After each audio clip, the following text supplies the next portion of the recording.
एक मिनट।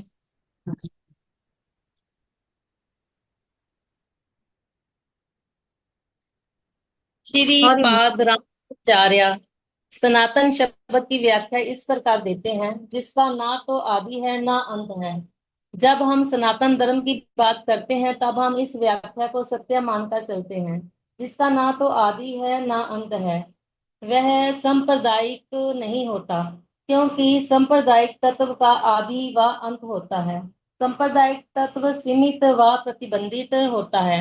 आधुनिक विज्ञान के प्रकाश में सनातन धर्म को दुनिया के समस्त लोगों का ही नहीं, बल्कि ब्रह्मांड के सारे जीवों का मुख्य कर्तव्य इस रूप में हम देख सकते हैं। असनातन जो सनातन नहीं है। धार्मिक श्रद्धा का मानव इतिहास में तनिक आरंभ हो सकता है, परंतु सनातन धर्म का कोई भी ऐतिहासिक आरंभ नहीं है, क्योंकि वह नित्य ही जीवात्माओं के साथ रहता है। जब मनुष्य मनुष्य किसी विशिष्ट श्रद्धा जैसे हिंदू, मुस्लिम, ईसाई, बौद्ध अथवा इस प्रकार का संप्रदाय से संबंध होने का दावा करता है, और जब वह जन्म के किसी विशिष्ट समय व परिस्थिति का उल्लेख करता है, तब ऐसी उपाधियों को असनातन धर्म कहा जाता है। कोई हिंदू से मुस्लिम बन सकता है, अथवा कोई मुस्लिम से हिंदू या ईसाई बन सकता है, किंतु सभी परिस्थितियों में एक समान सूत्र है। सभी परिस्थितियों में वह अन्यों की सेवा करता है। कोई हिंदू, मुस्लिम, बौद्ध या ईसाई सभी परिस्थितियों में किसी की सेवक है। विशिष्ट प्रकार की तथा कथित श्रद्धा सनातन धर्म में नहीं है। सनातन धर्म वह है जो सदैव जीवात्माओं के साथ रहता है, और वह सब धर्मों को एक करने वाला है। सनातन धर्म का अर्थ है सेवा करना। भगवत गीता में सनातन शब्द का उल्लेख कई बार हुआ है। इस प्रमाणभूत ग्रंथ में किया गया सनातन धर्म का वर्णन इस प्रकार है। भगवत गीता के 7वें अध्याय के 10वें श्लोक में सनातनम शब्द आया हुआ है। यहाँ भगवान कहते हैं कि समस्त वस्तुओं के सनातन बीज हैं, इसलिए सनातनम है। उपनिषदों में समस्त वस्तुओं के बीज का वर्णन पूर्ण रूप से किया गया है। उस बीज से निकालने वाली सभी वस्तुएं भी अपने आप में परिपूर्ण हैं, किंतु यद्यपि पूर्ण सनातन बीज से अनेक पूर्ण वस्तुएं निकलती हैं, फिर भी सनातन बीज मात्रा में अथवा गुण में घटता नहीं है। देखिए, ईशोपनिषद आवाहन ऐसा इसलिए है कि सनातन का स्वरूप अपरिवर्तनीय है। जो वस्तु समय या परिस्थिति के प्रभाव से बदलती है वह सनातन नहीं है। इसलिए जो वस्तु रूप में या गुण में तनिक भी बदलती है उसे सनातन के रूप में स्वीकार नहीं किया जा सकता। एक भौतिक उदाहरण के रूप में सूर्य हजारों करोड़ों वर्षों से अपनी किरणें छोड़ रहा है, फिर भी यद्यपि वह एक भौतिक पदार्थ है, उसका रूप व किरण अभी तक बदले नहीं हैं। इसलिए जिसका कभी निर्माण नहीं हुआ वह अपनी बनावट में वह गुण में बदल नहीं सकता, यद्यपि वह सभी वस्तुओं की बीज रूप स्रोत है। भगवान दावा करते हैं कि वे जीवन की समस्त योनियों के पिता हैं। दावा है कि सभी जीव, चाहे वे कोई भी क्यों ना हो, उनके अंश हैं। परिणाम स्वरूप भगवत गीता उन सभी के लिए है। गीता में परम भगवान के इस सनातन स्वरूप की जानकारी है, उनके धाम की भी जानकारी दी गई है, जो भौतिक आकाश से बहुत दूर है, और जीव आत्माओं के सनातन स्वरूप की भी जानकारी दी गई है। भगवान श्री कृष्ण भगवत गीता में हमें ये भी बताते हैं कि ये भौतिक संसार जन्म, वृद्धावस्था, रोग, मृत्यु के रूप में दुखों से भरा हुआ है। ब्रह्मलोक नामक भौतिक संसार के सर्वश्रेष्ठ ग्रह में भी ये दुख उपस्थित हैं। केवल उनके स्वयं के धाम में ही इन दुखों का संपूर्ण अभाव है। उस धाम में सूर्य, चंद्र और अग्नि के प्रकाश की कोई आवश्यकता नहीं है। वे ग्रह स्वयं प्रकाशित हैं। वहां का जीवन हमेशा रहने वाला और ज्ञान व आनंद से परिपूर्ण है। इसी को सनातन धाम कहते हैं। अतः ये निष्कर्ष स्वाभाविक है कि जीवात्मा को अपने घर भगवत धाम में यानी सनातन धाम में लौटना चाहिए। यहाँ वे सनातन पुरुष अथवा पुरुषोत्तम यानी भगवान श्री कृष्ण के साथ जीवन का आनंद लूट सकते हैं। भौतिक जीवन के इस दुखदायी भूमि में उन्हें बिल्कुल चढ़ना नहीं चाहिए। भौतिक जीवन क्षेत्र में कोई आनंद नहीं है, ब्रह्मलोक तक में भी नहीं। इसलिए केवल जो कम बुद्धिमान है वे भौतिक ब्रह्मांड के उच्चतर ग्रहों में उन्नत होने की योजना बनाकर उसके लिए प्रयत्न करते हैं। कम बुद्धिशाली लोग देवताओं की भी शरण में जाते हैं और केवल सीमित काल तक रहने वाले लाभ प्राप्त करते हैं। इस प्रकार उनके धार्मिक सिद्धांत और उनसे प्राप्त होने वाले फायदे केवल क्षण भंगुर होते हैं। तथापि बुद्धिमान मनुष्य धर्म के नाम पर चलने वाले झूठे कार्यों का त्याग करते हैं और पूर्ण पुरुषोत्तम भगवान की शरण ग्रहण करते हैं। और इस प्रकार सर्वशक्तिमान पिता का संपूर्ण संरक्षण प्राप्त करता है। इसलिए भक्ति योग की प्रक्रिया ही सनातन धर्म है, जिसके द्वारा व्यक्ति सनातन भगवान और उसके सनातन धाम यानी कि आध्यात्मिक विश्व में लौट सकता है और वहां पर व्यापक सनातन आनंद में सम्मिलित हो सकता है। जो सनातन धर्म के अनुयायी हैं वे भगवत गीता की विचारधारा के अनुसार अभी से इन सिद्धांतों को अपना सकते हैं। शाश्वत सिद्धांत का पालन करने में कोई भी रुकावट नहीं है। वे भी जो कम उद्दीप्त हैं भगवान के पास लौट सकते हैं। श्रीमद् भागवतम में और भगवत गीता में स्वयं भगवान ने सिखाया है। इस अवसर का लाभ उठाने का मौका मानव जाति को दिया जाना चाहिए। क्योंकि भगवत गीता भारतवर्ष की भूमि में कही गई है, इसलिए असली सनातन धर्म का प्रचार जगत के दूसरे भागों में करने की जिम्मेदारी प्रत्येक भारतीय की है। विशेषता आज की घड़ी में मार्ग भ्रष्ट पुरुष भौतिकवाद के इस अंधकार में दुख भोग रहे हैं और उनकी तथाकथित विद्या ने उन्हें परमाणु बम की खोज करने के लायक बनाया है। परिणाम स्वरूप वे सर्वनाश के किनारे पर हैं। तथापि सनातन धर्म उन्हें जीवन के वास्तविक उद्देश्य के बारे में शिक्षा प्रदान करेगा और इसके प्रचार से वे लाभान्वित होंगे। हरे कृष्णा। ग्रह मालाओं की विभिन्नताएं। आजकल के दिनों में जब मनुष्य चंद्रमा पर जाने का प्रयास कर रहे हैं, लोगों को ये नहीं सोचना चाहिए कि लोगों को ये नहीं चाहिए कृष्ण बामना अमृत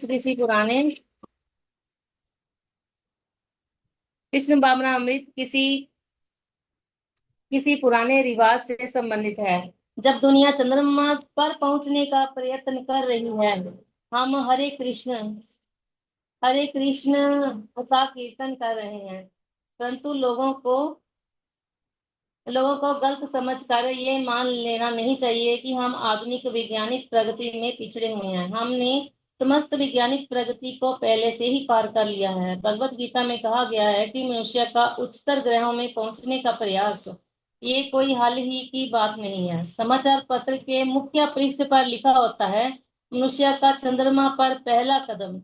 लेकिन संवाददाताओं को ये नहीं पता कि करोड़ों करोड़ों मनुष्य वहां पर जाकर वापस आए हैं। ये पहली बारी नहीं है, ये तो प्राचीन अभ्यास है। भगवत गीता में स्पष्ट कहा है, अब्रह्म भुवना लोका पुनरावर्तिन अर्जुना। हे प्रिय अर्जुन, यद्यपि तुम सर्वोच्च ग्रहमाला में भी जाओगे, जिसे ब्रह्म लोक कहते हैं, तुम्हें वापस आना पड़ेगा। इसलिए अंतर्ग्रहीय यात्रा अनोखी बात नहीं है। कृष्ण भावना भावित भक्तों को उसका पहले से ज्ञान है। क्योंकि हम कृष्ण भावना भावित हैं, इसलिए भगवान कृष्ण जो कहते हैं उसे हम अंतिम सत्य के रूप में स्वीकार करते हैं। वैदिक साहित्य के अनुसार अनेक ग्रह मालाएं हैं।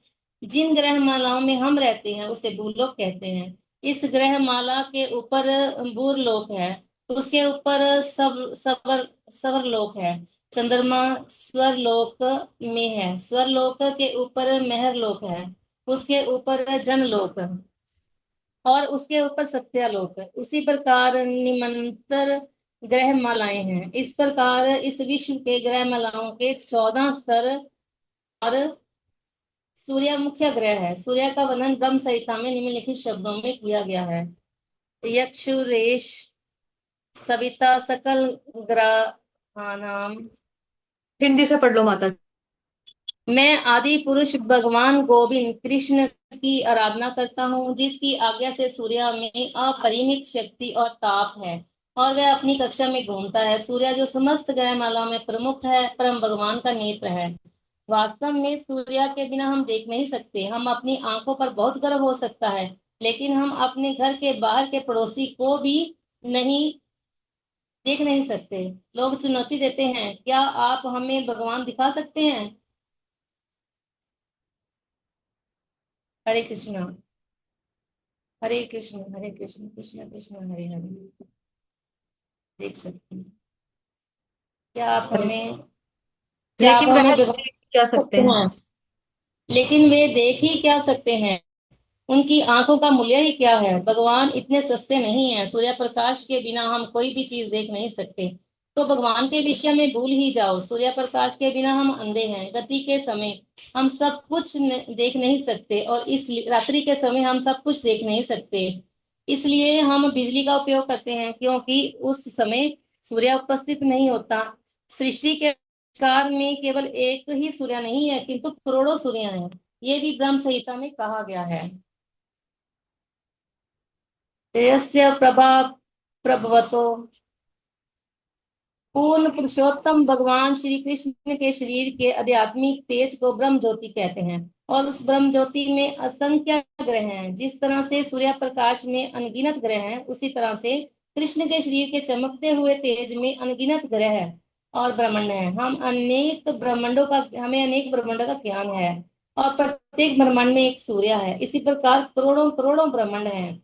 और यदि कोई इनमें से किसी ग्रह पर जाने का प्रयास करेगा तो केवल अपना समय बर्बाद करेगा। अभी कोई मनुष्य चंद्रमा पर गया है, लेकिन मनुष्य समाज को इससे क्या लाभ? यदि इतना दान, इतनी शक्ति और 10 साल का प्रयत्न खर्च करने के बाद कोई चंद्रमा पर जाता है और उसे केवल स्पर्श करता है, तो उससे क्या फायदा प्राप्त होगा? क्या कोई वहां ही रहकर अपने मित्रों को बुला सकता है? और यदि कोई वहां जाकर रहता भी है, तो उससे क्या लाभ? क्या लाभ होगा? जब तक हम इस भौतिक जगत में हैं, चाहे इस ग्रह पर या उस ग्रह पर, तब तक जन्म, मृत्यु, जरा या व्याधि के दुख जो सर्वत्र उपस्थित हैं हमारे पीछे रहेंगे। हम इनसे छुटकारा नहीं पा सकते। यदि हम चंद्रमा पर जाकर रहते हैं, मान लो कि ये संभव है, चाहे प्राण वायु ऑक्सीजन के मुखौटों के साथ, तो कितनी देर तक हम रह सकेंगे? आगे चलकर मान लो हमें वहां रहने का अवसर भी मिलता है, तो इससे हमें क्या लाभ मिलेगा? कदाचित हमें थोड़ा सा लंबा जीवन मिलेगा, लेकिन हम वहां हमेशा के लिए जी नहीं सकते। ये तो असंभव है। और लंबा जीवन प्राप्त करने के बाद भी हमें क्या मिलेगा?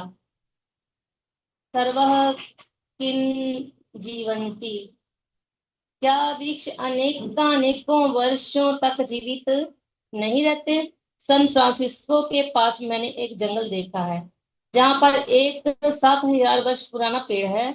लेकिन इससे फायदा क्या है? यदि किसी को एक ही स्थान पर 7,000 वर्ष खड़े रहने का गर्व है, तो इससे बहुत बड़ी बात नहीं है। कोई चंद्रमा पर कैसे जाता है और वहां से कैसे लौट कर आता है, इत्यादि की बहुत लंबी कहानी है। और ये सब वैदिक साहित्य में वर्णित किया गया है। ये कोई नवीन प्रक्रिया नहीं है, किंतु हमारे कृष्ण भावना अमृत आंदोलन का उद्देश्य भिन्न है। हम हमारा मूल्यवान समय व्यर्थ नष्ट करने वाले नहीं हैं। कृष्ण कहते हैं, इस ग्रह पर अथवा उस ग्रह पर जाने का अपना समय बर्बाद मत करो। इससे तुम्हें क्या मिलेगा? तुम जहां जाते हो वहां तुम्हारे भौतिक दुख तुम्हारा पीछा करेंगे। इसलिए चैतन्य चरितामृत आदि 3.97 में लेखक ने बहुत ही सुंदर ढंग से कहा है। कह पापे कह पुण्य करे विषय भोग, भक्ति गंध नाही जाते याते या ये बगरोग। इस भौतिक संसार में कोई आनंद भोग रहा है तो कोई आनंद नहीं भोग रहा है, लेकिन वास्तव में सभी लोग दुख भोग रहे हैं। यद्यपि कुछ लोग सोचते हैं कि वे आनंद लूट रहे हैं, तो कुछ लोगों को लगता है कि वे दुखी हैं। वास्तविकता में सब लोग दुखी हैं। इस भौतिक संसार में कोई ऐसा है जिसे रोग का दुख नहीं सताता? किसे बुढ़ापा दुख नहीं देता? कौन नहीं मरता? किसी को भी बूढ़ा होने की अथवा रोगग्रस्त होने की इच्छा नहीं होती, लेकिन सभी को ऐसा होना पड़ता है।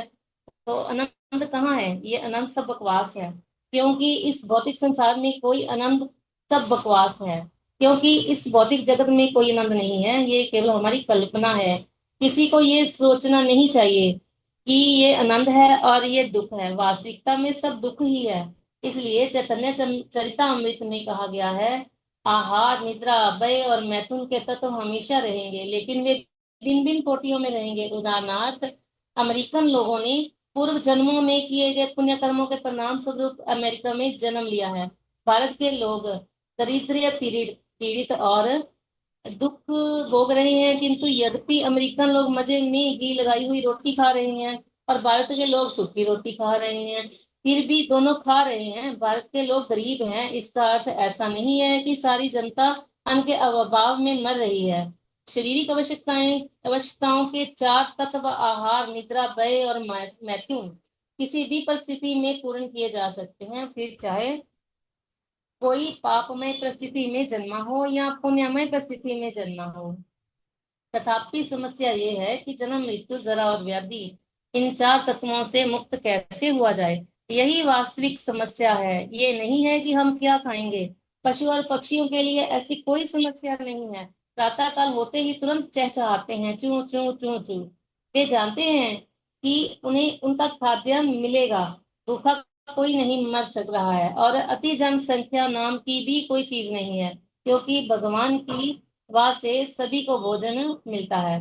दोनों में भेद नहीं हो सकता है, लेकिन श्रेष्ठ कोटि का भौतिक भोग प्राप्त करने का ही जीवन का अंत नहीं है। असली समस्या है जन्म, मृत्यु, जरा और व्याधि से मुक्त कैसे हुआ जाए।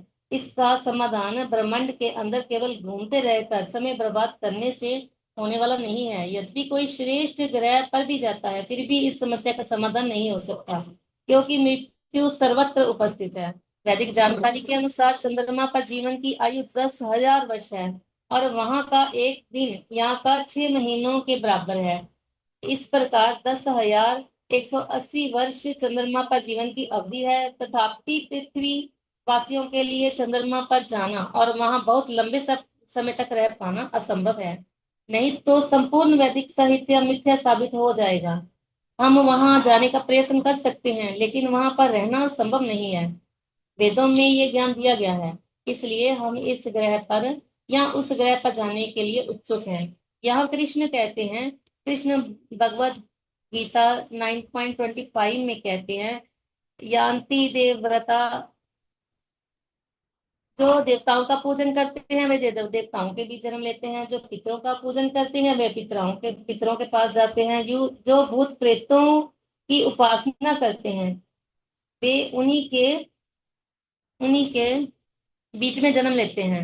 और जो मेरी पूजा करते हैं वे मेरे साथ निवास करते हैं। यही हमारा उद्देश्य है। कृष्ण भावना अमृत में दीक्षा प्राप्त करने से यह निश्चित हो जाता है कि विद्यार्थी अंत में सर्वोच्च ग्रह पर या कृष्ण लोक में जा सकेगा। हम लोग भी निकम्मे बैठे नहीं हैं। हम लोग भी दूसरे ग्रहों पर जाने का प्रयास कर रहे हैं, लेकिन हम केवल समय बर्बाद नहीं कर रहे हैं। कोई भी समझदार व बुद्धिमान व्यक्ति किसी भी भौतिक ग्रह पर जाने का इच्छुक नहीं रहता, क्योंकि भौतिक दुख की चार अवस्थाएं उन सभी पर मौजूद रहेंगी। भगवत गीता से हम ये भी समझ सकते हैं कि यद्यपि हम ब्रह्मलोक में भी जाएं, जो इस ब्रह्मांड विश्व की सर्वश्रेष्ठ ग्रहमाला है, दुख के चार तत्व उपस्थित रहेंगे। हम भगवत गीता से ये सीखने को मिलता है कि ब्रह्मलोक के एक दिन की अवधि हमारी गणना के अनुसार करोड़ों वर्षों के समान है। ये एक सत्य है। यहाँ तक कि सर्वोच्च ग्रहमाला ब्रह्मलोक तक भी पहुंचा जा सकता है, लेकिन वैज्ञानिक कहते हैं कि इसके लिए स्पुतनिक की गति से भी 40,000 साल लगेंगे। 40,000 साल एक अंतरिक्ष में यात्रा करने के लिए कौन तैयार है। वैदिक साहित्य से हम ये समझ सकते हैं कि हम इनमें से किसी भी ग्रह पर जा सकते हैं, लेकिन केवल तभी जब हमने इसके लिए तैयारी की हो। यदि कोई उच्चतर ग्रहमालाओं में पहुंचने के लिए यहाँ देवता रहते हैं तैयारी करता है, तो वह वहां जा सकता है। और उसी प्रकार कोई व्यक्ति नीचे की ग्रहमालाओं में भी जा सकता है, अथवा यदि कोई चाहे तो वह इसी पृथ्वी पर भी ठहर सकता है। अंत में यदि कोई इच्छुक है तो वह पूर्ण पुरुषोत्तम भगवान के ग्रह में जा सकता है। ये सब तैयारी की बात है। तथापि हमारे इस भौतिक ब्रह्मांड की समस्त ग्रह मालाएं क्षण भंगुर हैं। कोई कोई विशिष्ट भौतिक ग्रहों का जीवन बहुत लंबा हो सकता है, लेकिन भौतिक ब्रह्मांड के समस्त जीवों का अंत में नाश होने वाला है, और उसके बाद उन्हें इसके विपरीत एक कीट का शरीर मात्र 12 घंटों के लिए रह सकता है। इस प्रकार इन भिन्न भिन्न प्रकार के शरीरों के जीवन की अवधि परस्पर सापेक्ष है।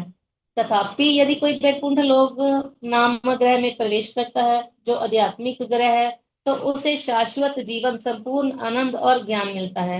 यदि मनुष्य प्रयत्न करे तो वह इस पूर्णता को प्राप्त कर सकता है। ये भगवत गीता में कहा गया है। यहाँ भगवान कहते हैं, जो कोई भी वास्तविक रूप में पूर्ण पुरुषोत्तम भगवान को जान लेता है, वह मेरी प्रकृति को प्राप्त कर सकता है। बहुत लोग कहते हैं भगवान महान है, परंतु ये एक घिसी पिटी उक्ति है। व्यक्ति को ये जानना चाहिए कि वे कैसे महान हैं, और ये जानना चाहिए कि उनकी अधिकृत शास्त्रों से जाना जा सकता है। भगवत गीता में भगवान स्वयं का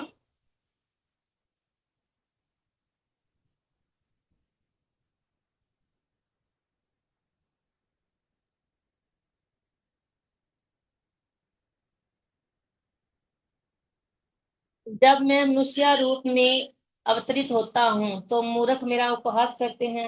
वे मुझे परमेश्वर के दिव्य स्वभाव को नहीं जानते। यदि हम उचित मार्गदर्शन में उचित साहित्य पढ़ेंगे तो हमें कृष्ण के विषय में जानने का अवसर है। और यदि हम केवल ये जानेंगे कि भगवान का स्वरूप क्या है, तो केवल इस एक सच्चाई को जानकर हम मुक्त हो सकते हैं। हमारी इस मनुष्य की स्थिति में परम सत्य पूर्ण पुरुषोत्तम भगवान को पूर्ण रूपेण जानना संभव नहीं है, किंतु भागवत गीता की सहायता से और पूर्ण पुरुषोत्तम भगवान व आध्यात्मिक गुरु द्वारा कहे गए वाक्यों की सहायता से हम उन्हें अपनी योग्यता के अनुसार सर्वोत्तम ढंग से जान सकते हैं। यदि हम उन्हें तत्वतः जानेंगे तो इस शरीर को छोड़ने के तुरंत पश्चात हम भगवान के धाम में पहुंच सकते हैं। कृष्ण कहते हैं, त्यक्त्वा देहम पुनर्जन्म नैति मामेति सो अर्जुन।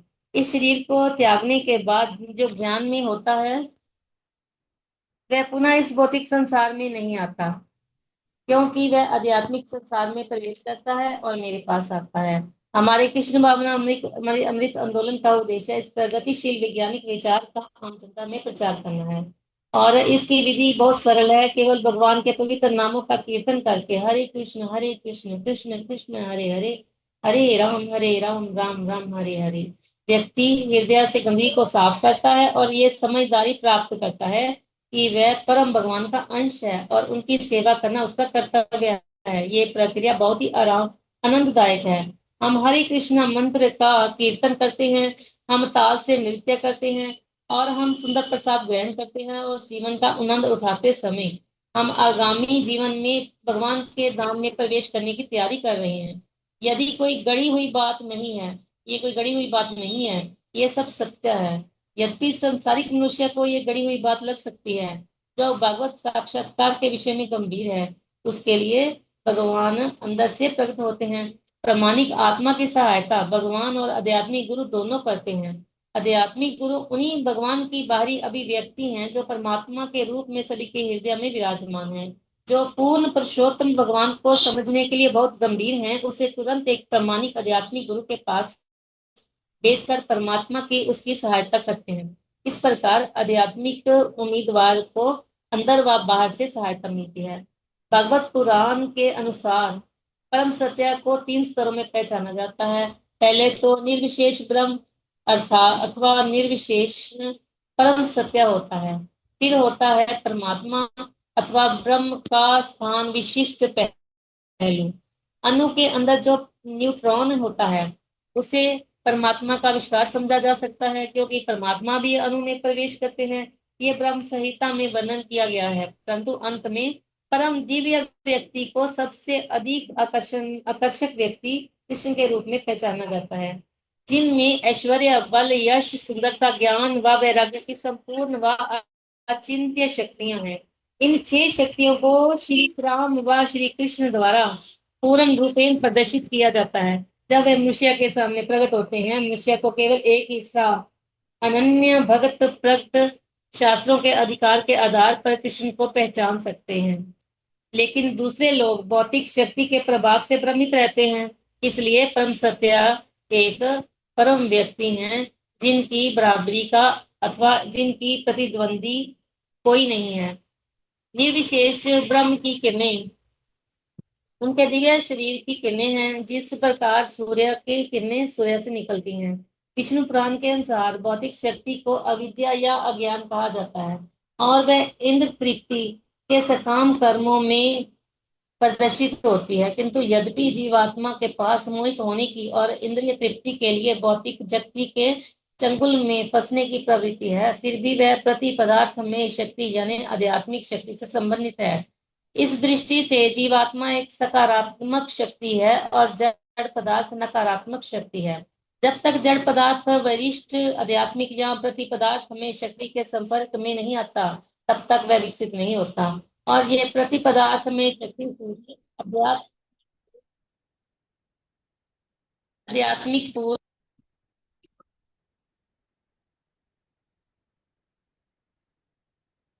आध्यात्मिक पूर्ण शक्ति है और जड़ पदार्थ नकारात्मक शक्ति है। जीवात्म इस आध्यात्मिक शक्ति का ही एक प्रदर्शन है। ये विषय सामान्य मनुष्य के लिए निस्संदेह बहुत ही पेचीदा है, इसलिए वह इस विषय से विस्मय चकित हो जाता है। कभी कभी वह उसे अपूर्ण इंद्रियों के द्वारा आंशिक रूप से समझ लेता है और कभी कभी तो उसको जानने में वह पूरी तरह असफल होता है। इसलिए सर्वश्रेष्ठ अधिकृत व्यक्ति से यानी श्री कृष्ण से सुनना सर्वोत्तम है, अथवा ऐसे भक्त से सुनना जो शिष्य परंपरा श्रृंखला में उनका भी प्रतिनिधित्व करता हो। ये कृष्ण भावना अमृत आंदोलन भगवान को समझने के उद्देश्य से बनाया गया है। आध्यात्मिक गुरु श्री कृष्ण के जीवित प्रतिनिधि हैं और वे बाहर से सहायता करते हैं। जीवात्मा ऐसे मार्गदर्शन का लाभ उठा सकते हैं और अपने जीवन को सफल बना सकते हैं। हमारा यह अनुरोध है कि इस आंदोलन को समझने के लिए प्रत्येक व्यक्ति अधिकृत साहित्य पढ़े।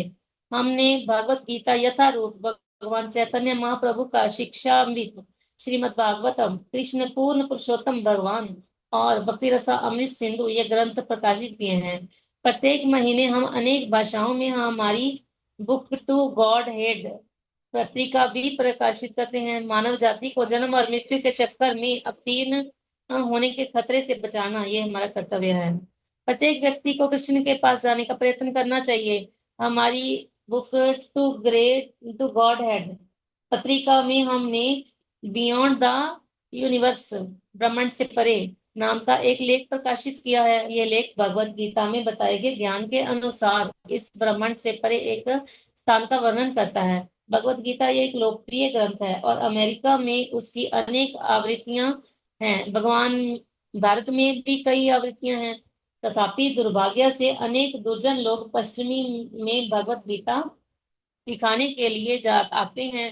उन्हें दुर्जन कहा गया है क्योंकि सही जानकारी नहीं देने वाले वे धोखेबाज लोग हैं। किंतु भगवत गीता यथारूप में आध्यात्मिक स्वरूप का अधिकार पूर्ण ढंग से वर्णन किया गया है। इस सृष्टि आविष्कार को प्रकृति कहते हैं, लेकिन एक अन्य प्रकृति है जो श्रेष्ठ है।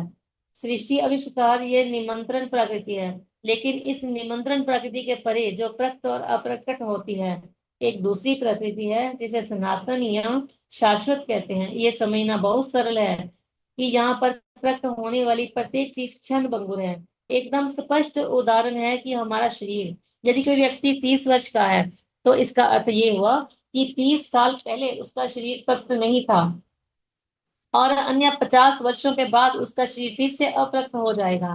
ये प्रकृति का वास्तविक नियम है। ये थोड़ी देर के लिए व्यक्ति होता है और पुनः अव्यक्त हो जाता है। ठीक उसी प्रकार जैसे समुद्र की लहरें बार बार ऊपर उठती हैं और बार बार पीछे हटती हैं, किंतु भौतिकवादी को केवल इस मरणशील जीवन की ही चिंता होती है जो किसी भी क्षण समाप्त हो सकता है। आगे चलकर जिस तरह ये शरीर मर जाएगा, उसी तरह ब्रह्मांड यानी ये विराट भौतिक शरीर का ही नाश हो जाएगा। और फिर चाहे हम भाग्यशाली हों या दुर्भाग्यशाली, इस ग्रह पर हों या उस ग्रह पर, सब कुछ नष्ट हो जाएगा। तो तो फिर क्यों हम किसी ऐसे ग्रह पर जाने का प्रयास कर रहे हैं या सब कुछ समाप्त हो जाएगा? हमें तो कृष्ण लोक में जाने का प्रयास करना चाहिए।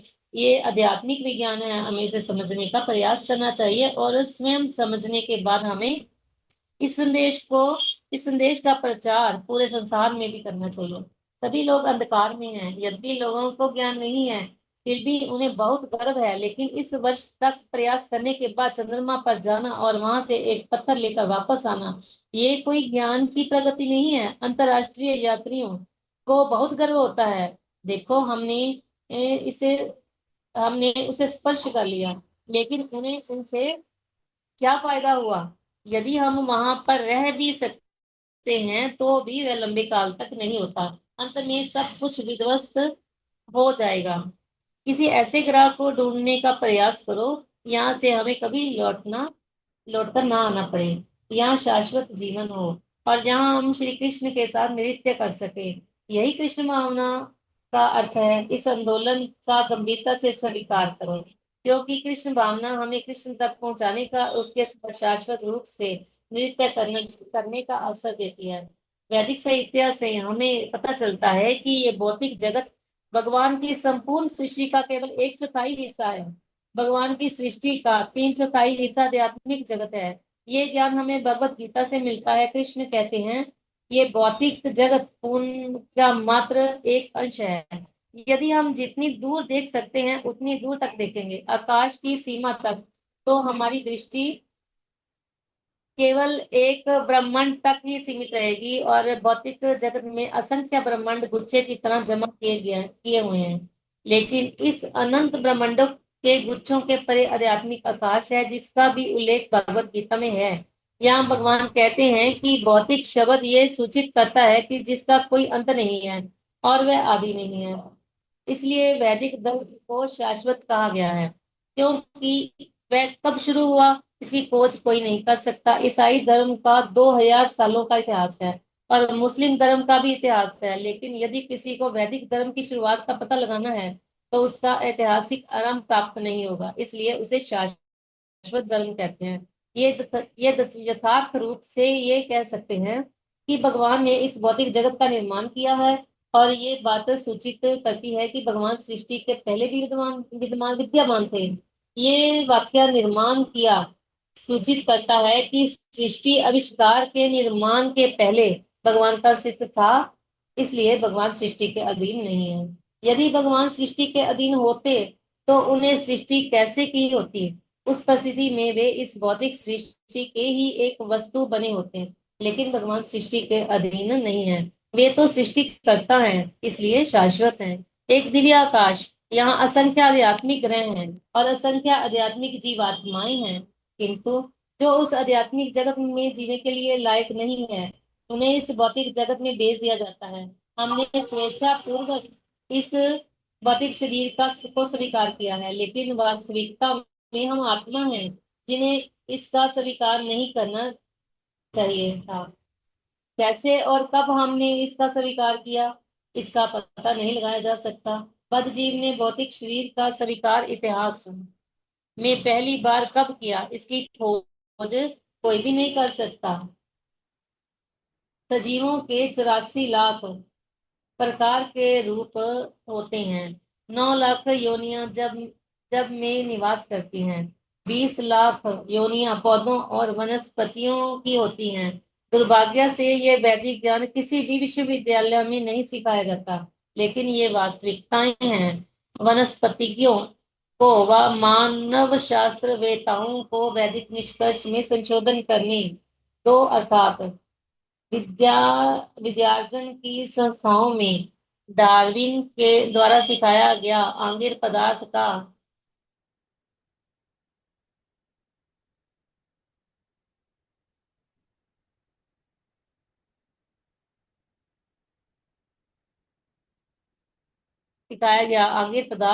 क्रम विकास का सिद्धांत प्रधान रूप में विद्यमान है, लेकिन वैज्ञानिक महत्व के भागवत पुराण व अन्य प्रमाणभूत शास्त्र वर्णन करते हैं कि किस प्रकार एक के बाद दूसरे भिन्न भिन्न प्रकार के शरीरों में से जीवात्माएं संक्रमण करती रहती हैं।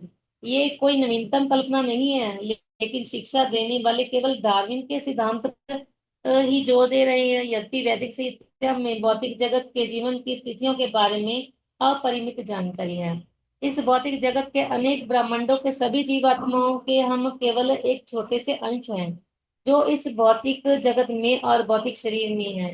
वे दंडित हैं। उदाहरणार्थ, जो व्यक्ति कारावास में है वे सरकार द्वारा निकम्मे ठहराए गए हैं, परंतु उनकी संख्या संपूर्ण जनसंख्या का केवल एक छोटा सा भाग है। ऐसा नहीं है कि पूरी जनसंख्या का कैद खाने में जाती है। केवल कुछ लोग जो आज्ञा भंग करने वाले होते हैं उन्हें हवालात में बंद किया जाता है। उसी प्रकार भौतिक जगत के बद्ध जीव भगवान की सृष्टि के संपूर्ण जीवों का एक छोटा सा भाग है, और चूंकि उन्होंने भगवान की आज्ञा भंग की है कृष्ण के आदेशों का उल्लंघन किया है, इसलिए उन्हें इस भौतिक जगत में रखा गया है। यदि कोई सुबुद्धि व जिज्ञासु है तो उसे ये समझने का प्रयास करना चाहिए कि मुझे इस बात जीवन में क्यों रखा गया है। उसे दुख भोगने की इच्छा नहीं है। तीन तरह के दुख होते हैं, जिनमें शरीर व मन से संबंधित दुखों का भी समावेश है। हवाई नामक द्वीप में मेरे घर के सामने एक व्यक्ति पशु पक्षियों को उनकी हत्या करने के उद्देश्य से पाल रहा था। मैंने अपने विद्यार्थियों को ये उदाहरण दिया, ये जानवर यहाँ खड़े हैं, और यदि आप उनसे कहेंगे, हे प्रिय जानवर, तुम यहाँ क्यों खड़े हो, भाग जाओ यहाँ से, अन्यथा तुम्हें कसाई घर में भेज दिया जाएगा, तो वे नहीं जा सकते। उनके पास इतनी बुद्धि नहीं है। बिना किसी ज्ञान व बिना किसी उपाय के दुख भोग जीवन का लक्षण है। जो ये नहीं समझ सकता वह दुख भोग रहा है, और जो ये समझता है वह बहुत ठीक है। वह पशु भावना में है, मानव चेतना में नहीं है। मनुष्य को इस ग्रह के त्रिविध दुखों से अवगत होना चाहिए। व्यक्ति को ये ज्ञान होना चाहिए कि वह जन्म से पीड़ित है, मृत्यु से पीड़ित है, बुढ़ापे से पीड़ित है और रोग से पीड़ित है। और व्यक्ति को ये जिज्ञासा करनी चाहिए कि वह इन दुखों से छुटकारा कैसे प्राप्त कर सकता है। यही वास्तविक संशोधन का कार्य है। हमारे जन्म से ही हम दुख भोगते आ रहे हैं। शिशु के रूप में मनुष्य को 9 महीने तक माता के गर्भ रूपी हवा हवा बंद थैली में रखा जाता है। वह हिल भी नहीं सकता। अनेक कीटक उसे काटते रहते हैं और वह उनका विरोध नहीं कर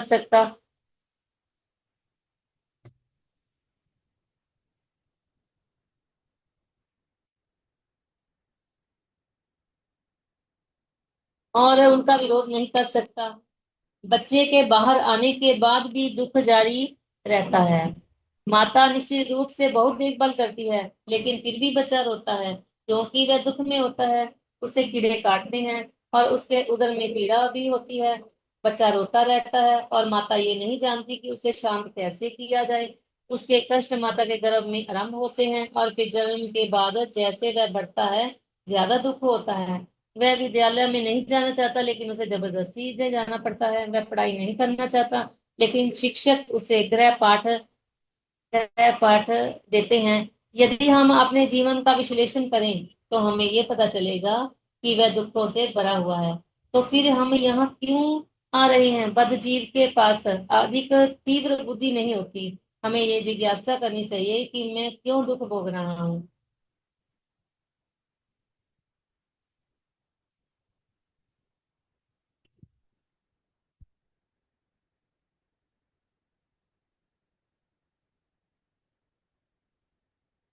हम शाश्वत रूप से भगवान से संबंधित हैं, लेकिन किसी ना किसी तरह से हम अभी भौतिक प्रदूषण में हैं।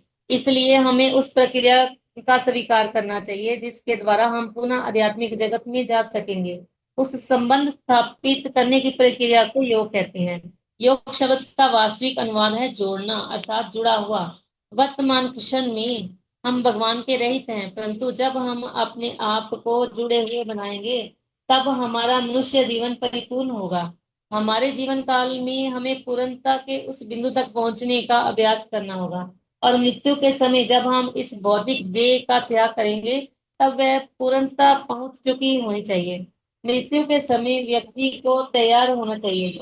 उदाहरणार्थ, विद्यार्थीगण महाविद्यालय में 2 से 5 वर्ष तक तैयारी करते हैं, और उनके अध्ययन के अंतिम कसौटी परीक्षा के समय होती है। यदि वे परीक्षा में उत्तीर्ण होते हैं तो उन्हें पदवी या उपाधि प्राप्त की होती है।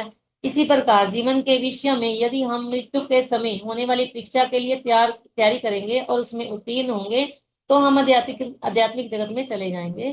सभी चीजों की परीक्षा मृत्यु के समय होती है। बंगाली में एक बहुत प्रसिद्ध कहावत है कि पूर्णता के लिए जो कुछ भी किया जाता है, उसी परीक्षा मृत्यु काल में होती है। जब हम वर्तमान शरीर को छोड़ने के लिए तैयार होते हैं, तब उस मृत्यु के क्षण में हमें क्या करना चाहिए, इसका वर्णन भगवत गीता में किया गया है। ध्यान योगी के लिए श्री कृष्ण निम्नलिखित श्लोक कहते हैं। यक्षरम वेद विदो,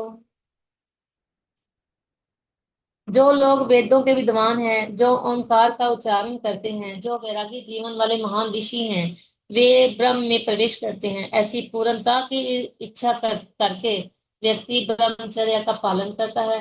अब मैं तुम्हें वह प्रक्रिया बतलाऊंगा जिसके द्वारा व्यक्ति मुक्ति प्राप्त कर सकता है। योग की स्थिति समस्त इंद्रिय सुख के कार्यों से अनासक्ति की है। इंद्रियों के समस्त द्वारों को बंद करके और मृत्यु को हृदय में और प्राण वायु को मस्तिष्क के अग्रभाग में स्थित करके व्यक्ति अपने को योग में स्थिर रखता है। योग पद्धति में इसी प्रकार को प्रत्याहार कहते हैं, जिसका तकनीकी भाषा में अर्थ है विपरीत। अभी आंखें संसारिक सुंदरता को देखने में व्यस्त हैं, तो व्यक्ति को उन्हें उस सौंदर्य से हटाकर आनंद की सुंदरता देखने में एकाग्र करना चाहिए। इसे प्रत्याहार कहते हैं। उसी प्रकार व्यक्ति ओंकार ध्वनि अंदर से सुननी होती है। इस योग अभ्यास में स्थित होने के बाद और पवित्र अक्षर ओंकार अक्षरों का परम संयोग का उच्चारण करते हुए यदि कोई पूर्ण पुरुषोत्तम का स्मरण करता है और देह का त्याग करता है, तो निश्चित ही वह आध्यात्मिक ग्रह में पहुंच जाएगा। भगवत गीता 8.13। इस प्रकार सभी इंद्रियों को बाहरी क्रियाओं से रोकना होगा और मन मन को विष्णु मूर्ति में भगवान विष्णु के रूप में एकाग्र करना होगा। यही योग की पूर्णता है। मन बहुत ही उदंड है, इसलिए उसे हृदय में स्थित करना होगा। जब मन हृदय में स्थित किया जाता है और प्राण वायु को मस्तिष्क के शिरोभाग में स्थानांतरित किया जाता है, तब व्यक्ति योग की पूर्णता प्राप्त कर सकता है। इसके बाद पूर्ण योगी ये निर्णय लेता है कि उसे कहाँ जाना है। असंख्य भौतिक ग्रह हैं और इन ग्रहों के परे आध्यात्मिक जगत है। योगियों को ये जानकारी वैदिक शास्त्रों से मिलती है। उदाहरणार्थ, अमेरिका आने से पहले मैंने पुस्तकों में अमेरिका का वर्णन पढ़ा। उसी प्रकार उच्चतर ग्रहों का व आध्यात्मिक जगत का वर्णन वैदिक शास्त्रों में मिल सकता है। योगी को सब कुछ पता होता है। वह अपने द्वारा वांछित किसी भी ग्रह पर जा सकता है। उसे अंतरिक्ष यान की जरूरत नहीं है। भौतिक विज्ञानी अनेक वर्षों से प्रयत्न करते आ रहे हैं और आने वाले 100 अथवा 1000 वर्षों तक प्रयत्न करते ही रहेंगे, लेकिन वे किसी ग्रह तक नहीं पहुंचेंगे। कदाचित किसी वैज्ञानिक प्रक्रिया के द्वारा एक दो मनुष्य ग्रह तक पहुंचेंगे, लेकिन ये कोई सामान्य प्रक्रिया नहीं है। अन्य ग्रह तक जाने की सामान्य तौर पर स्वीकृति हुई विधि है योग पद्धति अथवा ज्ञान पद्धति। परंतु भक्ति पद्धति किसी भौतिक ग्रह तक पहुंचने के लिए नहीं है। जो व्यक्ति कृष्ण अर्थात परम भगवान की भक्तिमय सेवा में रत होता है, उन्हें भौतिक जगत के किसी ग्रह पर जाने की इच्छा नहीं होती, क्योंकि वे जानते हैं कि चाहे किसी भी ग्रह पर व्यक्ति क्यों ना जाए, उसे भौतिक अस्तित्व के चार तत्व सदैव प्राप्त होते रहेंगे। किन्हीं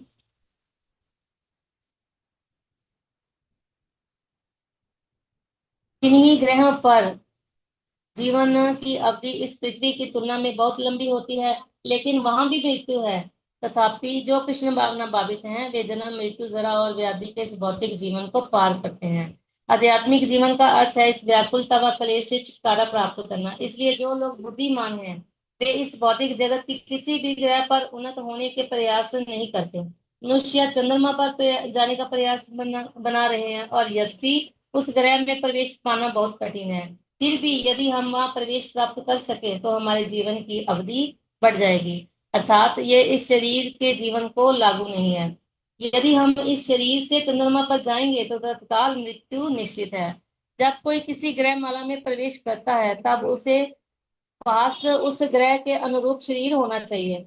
प्रत्येक ग्रह जीवात्माओं द्वारा आवासित है, जिसके पास उस ग्रह के अनुरूप शरीर है। उदाहरणार्थ, हम इस शरीर से पानी में प्रवेश कर सकते हैं, लेकिन हम उसमें रह नहीं सकते। हम कदाचित वहां 15 या 16 घंटों तक रहेंगे, या कदाचित 24 घंटों तक, लेकिन उनसे उससे ज्यादा नहीं। परंतु जलचर प्राणियों के पास संपूर्ण जीवन भर पानी में रहने के लिए उपयुक्त शरीर होता है। इसी प्रकार यदि कोई मछली को जल से बाहर निकालकर उसे जमीन पर रखता है, तो वह तुरंत मर जाएगी।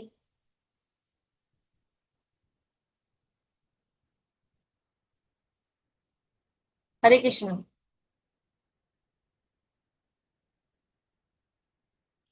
इस प्रकार हम समझते हैं कि इस ग्रह पर भी अलग अलग स्थानों में रहने के लिए अलग अलग प्रकार के शरीर हैं। उसी प्रकार यदि हम किसी दूसरे ग्रह पर जाना चाहें, तो निश्चित ही हमें एक अनुरूप शरीर प्राप्त करने की तैयारी करनी पड़ेगी।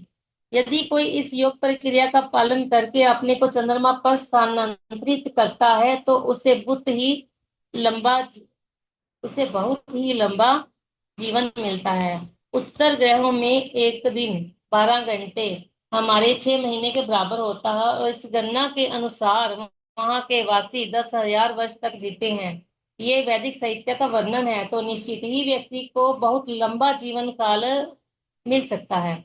लेकिन फिर भी मृत्यु निश्चित है। 10,000 या 20,000 वर्ष के बाद या लाखों वर्षों के बाद भी इससे कोई अंतर नहीं पड़ता, मृत्यु आती है। वास्तव में हम मृत्यु के अधीन नहीं है। इसकी पुष्टि भगवत गीता के आरंभ में की गई है। न हयन्ते हन्यमाने शरीरा। भगवत गीता 2.20। हम आत्मा है, इसलिए हम शाश्वत हैं। तो क्यों हम अपने को मृत्यु और जन्म के अधीन करें? इस तरह से सोचना बुद्धिमानी है।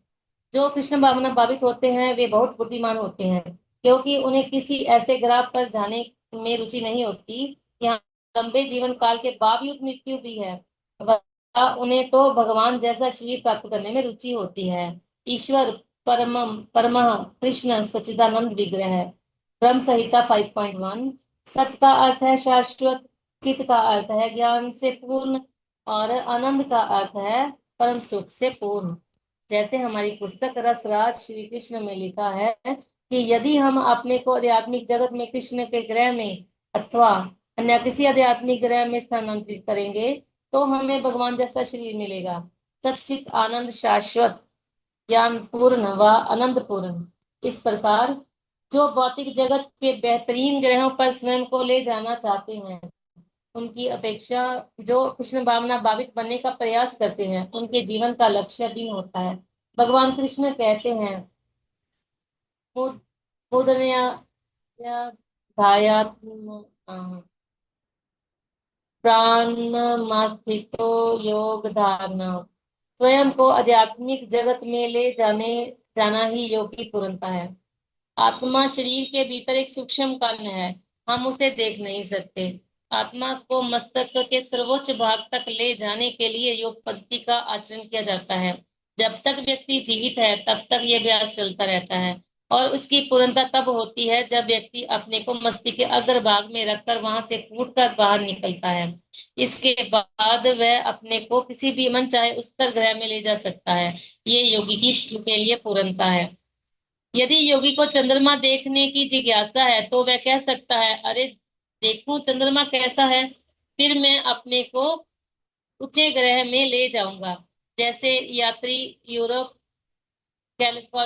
कैलिफोर्निया, कनाडा अथवा पृथ्वी के दूसरे देशों में जाते हैं। इस योग पद्धति के द्वारा व्यक्ति अपने को अनेक ग्रहों में ले जा सकता है, लेकिन जहां भी वह रह जाएगा वहां वह बीमा पद्धति और सीमा शुल्क विधि पाएगा। दूसरे ग्रह पर जाने के लिए व्यक्ति को सुयोग्य होना चाहिए। कृष्ण भावना भावित व्यक्ति को किसी अनित्य ग्रह में रुचि नहीं होती, फिर चाहे उसमें लंबा जीवन काल ही क्यों ना हो। यदि मृत्यु के समय योगी ओम का अर्थात दिव्य ध्वनि के संक्षिप्त रूप का उच्चारण कर सके और साथ में मामनुसरम कृष्ण का यानी विष्णु का स्मरण कर सके, तो उसे सिद्धि प्राप्त होगी। संपूर्ण योग पद्धति का उद्देश्य मन को विष्णु पर केंद्रित करना। निर्विशेषवादी ये कल्पना करते हैं कि वे विष्णु का अर्थात भगवान का रूप देख रहे हैं, लेकिन जो सविशेषवादी हैं वे इसकी कल्पना नहीं करते। वे वास्तव में परम भगवान का रूप देखते हैं, दोनों प्रकार में। चाहे कोई कल्पना के द्वारा मन केंद्रित करता है अथवा वास्तव में दर्शन करता है, व्यक्ति को केवल विष्णु के रूप पर अपने मन को केंद्रित करना होगा। माम का अर्थ है परम भगवान विष्णु में। जो कोई इस शरीर का त्याग करते हुए मन को विष्णु में एकाग्र करता है, वह शरीर छोड़ने के पश्चात आध्यात्मिक राज्य में प्रवेश करता है। जो वास्तव में योगी है वे दूसरे किसी ग्रह में प्रवेश नहीं करना चाहते, क्योंकि वे जानते हैं क्षण भंगुर ग्रहों में जीवन क्षण भंगुर होता है, इसलिए उन्हें उनमें रुचि नहीं होती। इसे बुद्धिमानी कहते हैं। जो लोग क्षण भंगुर आनंद, क्षण भंगुर जीवन और क्षण भंगुर सुविधाओं से संतुष्ट हैं, वे भगवत गीता में के अनुसार बुद्धिमान नहीं है। अंत अंतवतु फलम तेषाम तद्वत्यल्प मेघ काम। वह जिसकी बुद्धि कम है, क्षण भंगुर वस्तुओं में रुचि रखता है। भगवत गीता 7.13 ये श्रीमद् भागवत गीता का वाक्य है। मैं शाश्वत हूँ, तो मैं अशाश्वत वस्तुओं में रुचि क्यों रखूं? अशाश्वत अस्तित्व को कौन चाहता है? कोई भी नहीं चाहता। यदि हम किसी मकान में रहते होंगे और मकान का मालिक हमें मकान खाली करने को कहे तो हमें दुख होता है, परंतु यदि हम दूसरे अच्छा मकान मिले तो हमें दुख नहीं होता। तो यही प्रवृत्ति है। हम मरना नहीं चाहते क्योंकि हम शाश्वत हैं। ये भौतिक वातावरण हमारी शाश्वतता को हमसे छीन रहा है। श्रीमद् भागवतम में कहा गया है कि प्रत्येक सूर्योदय से लेकर सूर्यास्त तक हमारे जीवन की अवधि सूर्य के द्वारा क्षीण की जा रही है। प्रत्येक दिन जीवन की अवधि घट रही है। यदि सूर्य सुबह को 5:30 बजे उदित होता है तो संध्या में 5:30 बजे तक 12 घंटे हमारे जीवन से छीन लिए गए हैं। ये समय हमें कभी वापस नहीं मिलेगा। यदि हम किसी वैज्ञानिक से पूछें कि मैं आपको 12 करोड़ रुपए देता हूँ लेकिन मुझे मेरे 12 घंटे वापस दिलवा दीजिए, तो वह कहेगा नहीं, ये संभव नहीं है। वैज्ञानिक लोग ये कर ही नहीं सकते। इसलिए भागवतम कहता है कि सूर्योदय से सूर्यास्त तक हमारे जीवन की अवधि क्षीण होती जा रही है। समय को काल कहते हैं। भूत, वर्तमान व भविष्य। जो अभी वर्तमान है वह कल भूत हो जाएगा, और जो आज भविष्य है वह कल वर्तमान बन जाएगा। लेकिन भूत वर्तमान व भविष्य की श्रेणियों में नहीं आते, इस शाश्वतता की श्रेणी में आते हैं। इसलिए व्यक्ति को यही चिंता होनी चाहिए कि शाश्वतता के स्तर तक कैसे उन्नत हुआ जाए, अथवा उस स्तर को कैसे प्राप्त किया जाए। मनुष्य की विकसित चेतना का उपयोग आहार, निद्रा, भय और मैथुन की पशु प्रवृत्तियों के लिए नहीं है, बल्कि उस मूल्यवान मार्ग की खोज करने के लिए किया जाना चाहिए जो उसे शाश्वतता के जीवन की प्राप्ति में सहायता करेगा। ये कहा जा सकता है कि सूर्य हमें जीवन की अवधि को प्रत्येक मिनट, प्रत्येक घंटे, प्रत्येक दिन छीन रहा है। परंतु यदि हम अपने आप को उत्तम श्लोकों के विषयों में, भगवान के विषयों में व्यस्त करेंगे तो उन विषयों में बीता हुआ समय छीना नहीं जा सकता। वह समय की एक पूंजी है, जमा है, खर्च नहीं। यहाँ तक शरीर का प्रश्न है, जीवन की अवधि छीन छीन ली जा सकती है, फिर चाहे कितने भी उसे बचाए रखने का प्रयत्न किया जाए, कोई भी उसे बचा नहीं सकता। परंतु जो आध्यात्मिक शिक्षा हमें कृष्ण भावना अमृत में मिलती है उसे सूर्य छीन नहीं सकता। वह एक ठोस पूंजी बनता है। हरे कृष्ण कृष्ण कृष्ण हरे हरे, हरे राम राम राम हरे हरे का कीर्तन करना एक आसान बात है। इस कीर्तन में बीते हुए समय को शरीर से संबंधित समय की भांति छीना नहीं कहा जा सकता। 50 वर्ष पहले से एक युवक था, लेकिन वह समय छीन लिया गया और उसे लौटाया नहीं जा सकता। तथापि मेरे आध्यात्मिक गुरु से प्राप्त किए हुए आध्यात्मिक ज्ञान को छीना नहीं जा सकता, बल्कि वह मेरे साथ आएगा। मेरे शरीर छोड़ने के बाद भी वह मेरे साथ आएगा, और यदि वह इस जीवन में पूर्णता तक पहुंच गया तो वह मुझे शाश्वत में ले जाएगा। भौतिक व आध्यात्मिक दोनों संसार कृष्ण के हैं। हम किसी चीज के मालिक नहीं हैं। ये सब परम भगवान की संपत्ति है। जिस तरह से राज्य में जो कुछ भी है वह सब सरकार के स्वामित्व में है, चाहे फिर वह कारागार के अंदर हो अथवा उसके बाहर हो। भौतिक संसार में बद्ध जीव एक कारागार के समान है। कैदी एक कोठरी से दूसरी कोठरी में आसानी से नहीं जा सकता। स्वतंत्रता जीवन में व्यक्ति आसानी से एक घर से दूसरे घर में जा सकता है, लेकिन कारागृह के जीवन में व्यक्ति ऐसा नहीं कर सकता। उसे अपनी कोठरी में ही रहना होगा। ये सब ग्रह कोठरी की भांति है। हम चंद्रमा पर जाने का प्रयास कर रहे हैं, लेकिन यांत्रिक साधनों से वहां जाना व्यवहारिक नहीं है। चाहे हम अमेरिकन हो या भारतीय या चीनी या रूसी, हमें ये ग्रह रहने के लिए दिया गया है। हम इसे छोड़ नहीं सकते। यद्यपि लाखों करोड़ों ग्रह हैं, और यद्यपि हमारे पास वहां जाने के लायक यंत्र हैं, क्योंकि हम प्रकृति के नियमों के द्वारा, यानी भगवान के कानून के द्वारा बंधे बंधे गए हैं। जिस जिस व्यक्ति को एक विशिष्ट कोठरी में रखा गया है वह श्रेष्ठ अधिकारी व्यक्ति की आशा के बिना उस कोठरी को बदल नहीं सकता। श्री कृष्ण भगवत गीता में कहते हैं कि व्यक्ति को एक कोठरी से दूसरी कोठरी में जाने का प्रयास नहीं करना चाहिए। उससे कोई भी सुख नहीं होगा। यदि कोई कैदी सोचता है मैं इस कोठरी में हूँ, मैं कारागृह के रक्षक को विनती करता हूँ कि मुझे दूसरी कोठरी में रखा जाए और फिर मैं सुखी हो जाऊंगा, तो ये भूल भरी धारणा है। जब तक व्यक्ति कारागार के चार दीवारों के भीतर है तब तक वह सुखी नहीं हो सकता। हम लोग कोठरियां बदल कर सुखी होने का प्रयास कर रहे हैं। पूंजीवाद से साम्यवाद। हमारा लक्ष्य ये होना चाहिए कि हम इस बात से पूर्णतया मुक्त होना चाहिए, उसके बाद वह सुखी हो सकता है। ये कृष्ण भावना अमृत का कार्यक्रम है।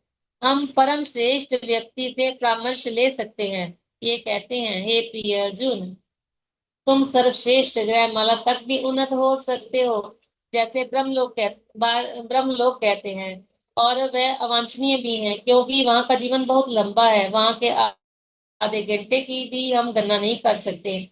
वह हमारे गणितीय गणना के परे है। लेकिन ब्रह्मलोक में भी मृत्यु है, इसलिए श्री कृष्ण कहते हैं, इस ग्रह से उस ग्रह में उन्नत होने का अथवा स्थानांतरित होने का प्रयास करने करके समय बर्बाद मत करो। अमेरिका में मैंने जिन लोगों को देखा है वे बहुत बेचैन हैं। वे एक मकान से दूसरे मकान में अथवा एक देश से दूसरे देश में जाते हैं। ये बेचैनी इसलिए है कि हम हमारे असली घर को ढूंढ रहे हैं। इस स्थान से उस स्थान जाने से शाश्वत जीवन नहीं मिलेगा। शाश्वत जीवन श्री कृष्ण के पास है। इसलिए कृष्ण कहते हैं, सब कुछ मेरे स्वामित्व में है और मेरा परमोत्कृष्ट धाम है, जिसे गोलोक वृंदावन कहते हैं। यदि कोई वहां जाना चाहता है तो उसे केवल कृष्ण भावना भावित बनना पड़ेगा और ना समझने का प्रयास करना पड़ेगा। और यह समझने का प्रयास करना पड़ेगा कि कृष्ण कैसे प्रकट व अप्रकट होते हैं, उनके स्वरूप स्थिति क्या है, हमारी स्वरूप स्थिति क्या है, हमारा उनके साथ संबंध क्या है और कैसे जिया जाए। केवल इन कल्पनाओं को वैज्ञानिक ढंग से समझने का प्रयास करो। कृष्ण भावना में सब कुछ वैज्ञानिक है। वह बनावटी, लहरी, भावुक, मत, मतान्धतापूर्ण अथवा परिकल्पनात्मक नहीं है। वह सत्य, वास्तविक व असली है। व्यक्ति को कृष्ण और वास्तविकता में समझना चाहिए।